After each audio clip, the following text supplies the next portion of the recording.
Hi, buddy. Welcome back to Stefanie Drysdale's weekly cybersecurity recap number 34 for Friday, August 28th, 2020. Stefanie, what is happening in the cyber world? Lots happening in the cyber world, as always, Chuck. Thank you. I'll just jump straight in. So this week's Cybersecurity Collaborative shared a Wired.com article that really called attention to the same phishing scam that was used for the Twitter hack and the Twitter account takeovers was being used to hack a lot of other companies right now. Basically, it's a social engineering scam where they call the IT departments or the account recovery departments. They pretend to be their own internal IT.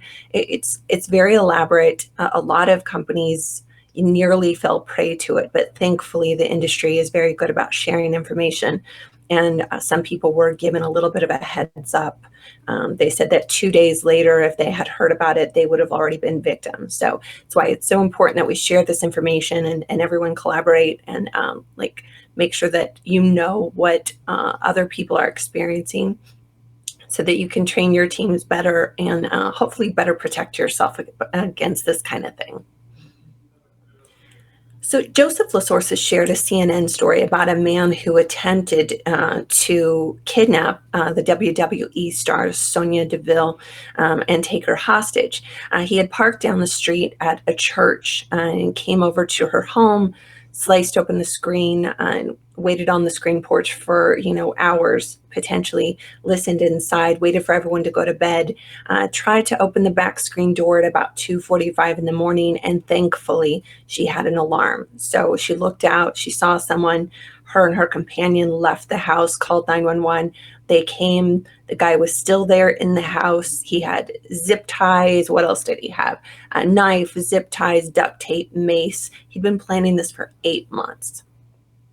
We talk a lot about this with executive digital protection. Absolutely pertinent if you are high profile, high visibility, high net worth, anyone like that, that you need to make sure that your online presence is as private as possible.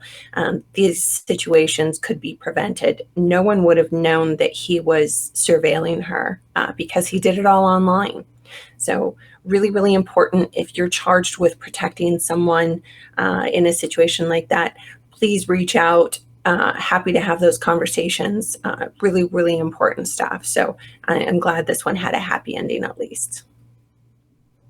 Ryan Roslansky, the new CEO at LinkedIn, shared their blog for what you need to know to get hired this month in August. So really great tips in this list, getting a lot of people reaching out, looking for new positions and trying to find their next adventure in their new home.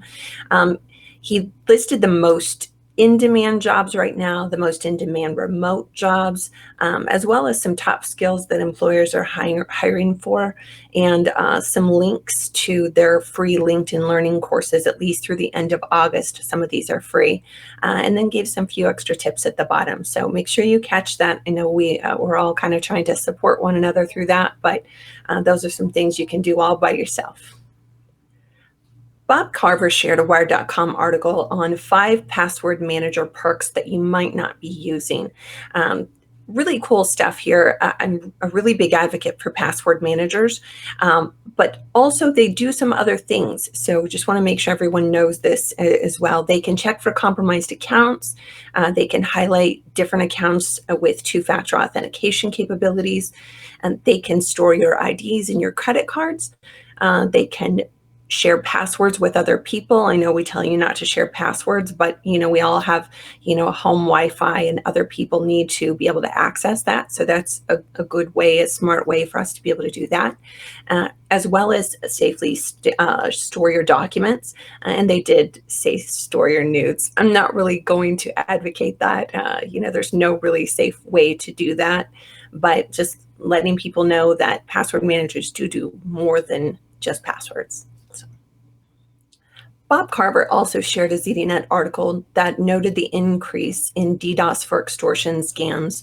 They're saying that the group behind these have above average skills, and typically DDoS extortionists would target the public-facing portion of the website. These scammers are going around the back end, attacking the endpoints, the DNS servers, the backend infrastructure. It's why a lot of them are ending up with a lot of downtime and outages for their targets.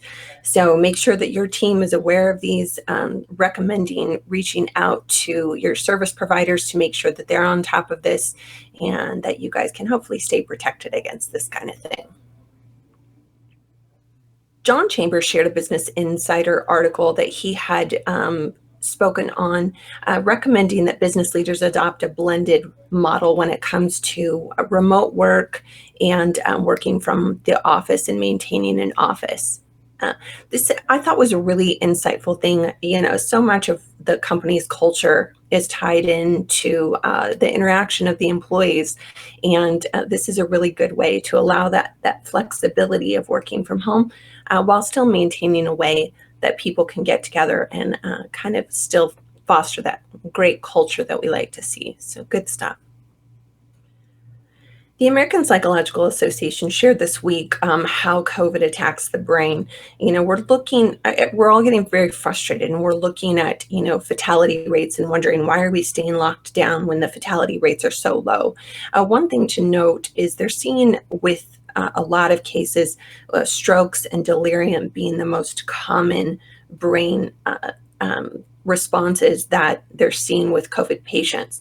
This is definitely not something we want to take lightly. I mean, it's wonderful that it's not a fatality, but I don't think anyone wants to deal with stroke or prolonged deterioration on their brain from COVID. So let's keep our masks on. Let's keep social distancing. Let's try to get through this and hopefully get back to some kind of normalcy, hopefully soon. So that's what I have for you all this week. I hope you all are able to get out and enjoy the summertime, what's left of it. And I will look forward to seeing you all next week.